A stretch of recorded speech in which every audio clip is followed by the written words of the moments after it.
Welcome to the first season of Ancient Anecdotes powered by Listen Cup. This is your host, Ramanathan Iyer. And this is Lalita Ramanathan. Earth to Lalita! Earth to Lalita! Hey, Papa! Huh? Why are you staring into outer space? See, Sangeeta, Kavya and Malavika have invited me to their gang. Ganga! Yeah, I really wanted to be in that group. In our class, they are called the 3 pink rubbers. They have decided to make me the 4th pink rubber. Oh, happy days. Isn't it cool? I'm officially a pink rubber. Very prestigious. The only requirement for being a team member is to have an Apsara pink rubber. Okay. One moment. Show me a pencil box. Why, Pa? Show no. Here. Your rubber looks like it was gnawed at by an army of rats and beavers. Sorry, Pa. The rubber you gave me, no. I lost it. The one Amma gave me last week is much smaller and becomes small very fast as I keep using it. Please be careful about your things, Papa. Yes, I promise. Now come no, let's buy a pink rubber. Wait, let me wear my slippers. Appa, come. Shiva Shankara.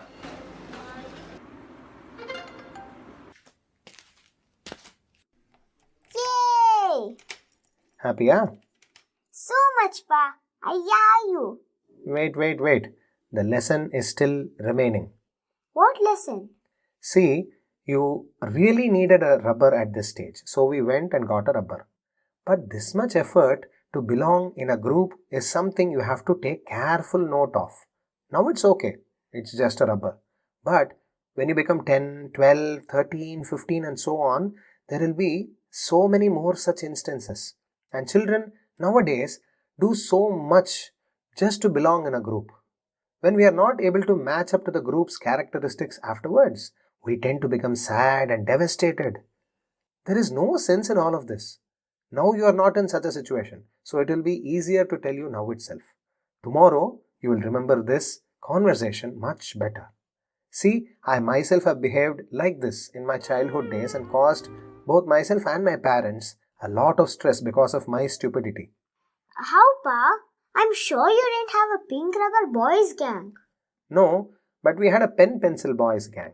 The mechanical pencil was a rage back then. Only a small group of children got pen-pencils to school.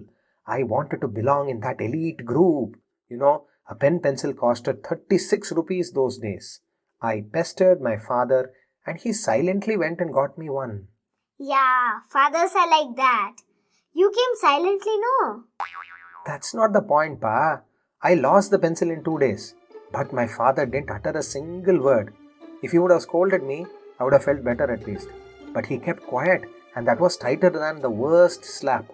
Anyhow, I recovered my poise and scrambled out of the stupid urgency of wanting to belong in a gang. Does this mean that I can get a new pouch as well? No, you won't. We just got you a pencil box. What we are trying to say is that your identity is your strength, darling. I am not telling you shouldn't be friends or not to be in a group, but you should learn to draw a line sensibly. Emulate your friends' positive qualities. Like what Kabir Das said about swords, no? Leave the scabbard and respect the sharpness. जाति न पूछो साधु की, पूछ लीजिए ज्ञान, मोल करो तरवार का, पड़ा रहन दो म्यान. Yes, when interacting with anyone, look for their knowledge and positive qualities and emulate that. Belongingness is that only. You being able to resonate along the same lines of thinking as the other person with respect to his positive qualities. I'm not clear, Pa. Let's see. I'll try to explain this differently. See, we see groups of people laughing and playing together. We also want to be happy like them.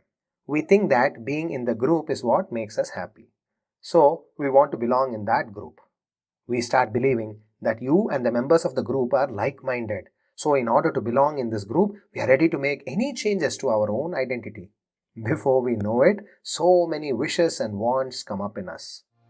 All we have to actually do is trust in God and have confidence in our own identity. This is the key skill. immediately we will feel happy, not in doing something, but in being ourselves. If this is there, then contentment comes, and along with it, all desires get fulfilled anyway. When we are happy, everyone wants to be with us automatically. See, now the equation has changed. They want to belong to you now, and not you to them. Let us see through another example from my childhood. Okay, Pa. Have you been denied a promised something in the last minute? I'm sure all of us have, at some point or the other. When I was in 9th standard, my dad presented me with a state-of-the-art 4-bit video gaming console. I was in my teenage, and the video game was the very best birthday present in retrospect. I was stoked. Sometimes when we are playing Contra or Spartan, at a very crucial point, when you are going to cross an important level in the game, the chip would suddenly stop working and the television screen would turn blank or glitch out. That's when Granddad used to tell me that everyone staying in the pin code 641038 would hear my loud cries. He even said that some lucky people living closer to our house would hear me noisily thwack my thighs in exasperation. Granddad would be seated nearby with a newspaper, which he must have reread at least a dozen times. He would hear the loud sounds of my cry and would casually make a reference to the vanquishing of Vrukasura. I would usually try to ignore it, but since it was happening all the time, I wanted to know. This time I couldn't bear the curiosity, so I asked aloud. Appa, who is Vrukasura? Come, let's switch to the Granddad POV again. Okay, so I am you and you are your granddad. Correct. Vrukasura is the son of Shakuni, according to the great Narayana Bhattatri who composed the Narayaniyam. That is why in the 89th Dashakam of the Narayaniyam, Bhattatri has referred to him as Shakuneya. Bhattatri has written about how Vruka asks sage Narada as to who is the easiest among the Trinity, that is Brahma, Vishnu and Shiva, to please with penances. Sage Narada instructs Shakuneya to pray to Lord Shiva as the one who is easiest to please. He wanted to belong to the elite group of asuras who had received boons from the Trinity through penance. Vrukasura then does severe penances. He inflicts grievous wounds on himself for 6 days. On the 7th day, Vruka decides to sever his head as a last resort to force Shiva's hand into giving Vruka darshan. तपस्तप्त्वा घोरं स खलु कुपित सप्तमदीने शिरच्छित्वा सद्य पुरहरमुपस्थाप्य पुरतः अतिक्षुद्रं रौद्रं शिरसि करदानेन निधनम् जगन्नाथात् ववुव्रे भवति विमुखानां क्व शुभदीः. Shiva, the compassionate one, eager to prevent Vruka from giving up his life, appears before him and stops him. He says, "Such penances are pointless, my dear Vruka. Even if you give a drop of water in pure devotion, it will suffice. My dear Vruka, why give up your life? Tell me what will give you happiness. Tell me and I will fulfill your desires." Vruka was waiting for this moment all his life. He asked for his clever and cruel boon. "O Lord, please bless me with a boon that whomsoever's head I place my hand on will die immediately. They will be reduced to ashes." Shiva, the magnanimous, just said, "Tathastu," meaning, "So be it." The very next moment, like a hungry lion which attacks the very person who rescued it from the chains, Vruka rushed towards Lord Shiva, wanting to try out the boon on the Lord himself. Shiva is said to have run towards Vaikunta, and all the Devas are said to have become very silent, looking at the spectacle. Before Lord Shiva reached Vaikunta itself, Mahavishnu takes the form of a very clever Brahmana and steps in. He waits for Vrukasura.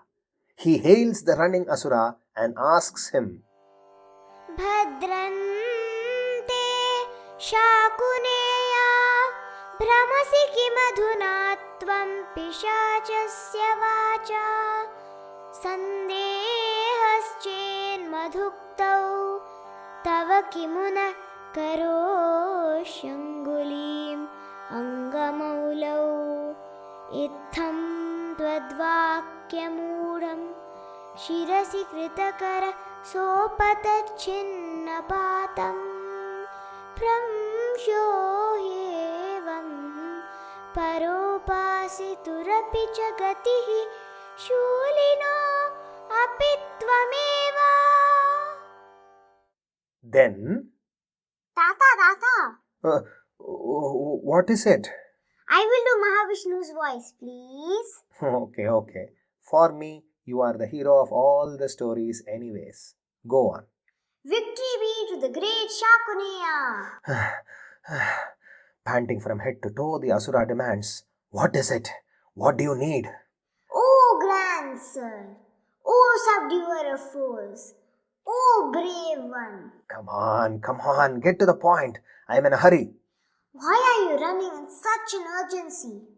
I had just received the ultimate boon from Lord Shiva. Shambho Mahadeva. Yes, but I'm yet to test it out on he who has verily granted me the boon. What is the point of great sir? You have been duped. You, the cleverest of all, should know better than to trust the words of Shiva. What do you mean? Daksha Prajapati had cursed Lord Shiva to become one of the armies of the ghosts and ghouls. What point would be there in anything he says?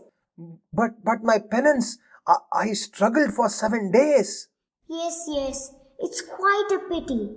You might have to start over. I'm quite sure you haven't gained anything. Your future is quite clear. You won't end up harming even a fly. So, the boon is useless? Yes. Place your hands on your own head if you want. Really, nothing bad will happen in the whole world. Really? Really, nothing bad will happen in the world. Nothing, you say? Let me see. Vrika fell to the ground in a pile of ashes. Lord Shiva appeared on the scene and thanked Mahavishnu. Tata, Solupa? why does it sound like Shiva was helpless to face Vrika and needed Mahavishnu's help here? It is really a very good question, Pa. There is a deep symbolism in this. I had read a wonderful book by Sri Ramatirtha called as The Parables of Rama, which has the answer to this question. Not all devotees get what they want immediately. First, devotion is taught, and then dispassion is taught. Contentment is key to dealing with desires of wanting to belong. Krishna says in the 17th chapter in the Bhagavad Gita on verse 19 about the disadvantages of practicing a tamasic form of tapas, that is born out of self-torture or feverishness or for the purpose of doing harm to others. Vrika performs the exact form of tapas. मूढग्राहेणात्मनो यत्पीडया क्रियते तपः परस्योत्सादनार्थं वा तत्तामसम् उदाहृतम्. All human beings exist in 4 states of consciousness. We are either awake, asleep or resting, dreaming, and then there is a 4th state which is both restful and awake. Shiva represents the 4th state of consciousness, a state one experiences only in deep meditation. A person who is eager for boons and practices a tamasic form of tapas can never experience the 4th state of consciousness. The mind of such a person is still very much active. Such a state can only be achieved through contentment. This is the symbolism behind Shiva running away from Vrika who has received a boon. The Jiva in its mindful state is Mahavishnu, and the words he speaks are verily the Upanishads. Listening to the Upanishads or being close to anyone who has experienced the 4th state has a clever, powerful effect on the mind. This effect results in the dissolving of the mind, and then the 4th state is achieved. This is the symbolism behind the killing of Vrika when he places his hand on his own head on the instruction by Mahavishnu, and then the appearance of Lord Shiva on the scene.